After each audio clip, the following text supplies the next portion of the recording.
Здраво живо уживатели во Македонија, еве не во источниот дел на Македонија покрај езерото Манто.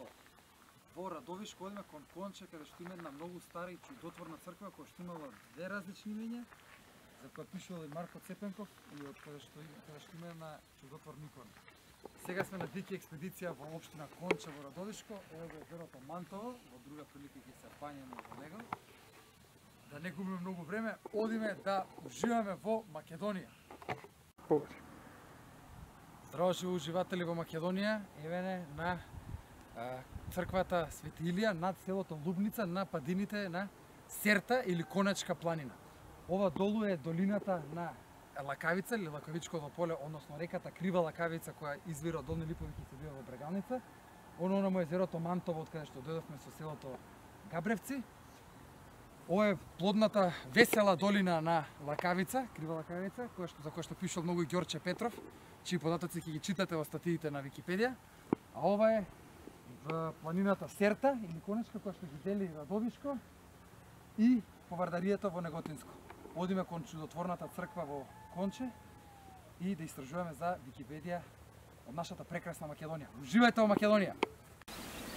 Драги уживатели во Македонија, се наоѓаме во Конче, пред црквата, старата средновековна црква од 14 век, која е позната по две имења, Свети Стефан и Света Богородица. Во неја имала една чудотворна икона, на која што пишувале Марко Цепенков во своите преданија и во кој има во многу книги се спомена дека таа самата ја преминувала Конечка планина, односно Серта од Неготинско и доаѓала тука кај црквата. Одиме кон црквата и ќе видиме уште нешто што има да истражиме таму. Еве не во дворот на црквата Свети Стефан или Света Богородица, за староста на ова место ни сведочи и дебелината на стеблото на овој јабор, кој што сигурно кажува дека е стар 5 или 6 века. Не ми текнува сега точно која година беше изградена црквата, ај отвори на Википедија на интернет преку мобилен. Еве само што може да видиме, 1366 година. Колку години се Тоа тоа? се точно 650 години. Значи оваа година црквата слави точно 650 години од нејзината изградба. А зошто има две различни имења?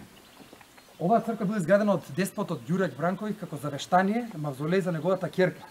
И таа првично била изградена под името Свети Стефан. Меѓутоа, како што пишува Марко Цепенков во своите преданија, чудотворната икона на Света Богородица самата се преместувала преку Конечка планина, преку Серта на ова место. И поради тоа, оваа црква е позната и под името Света Богородица, покрај Свети Стефан.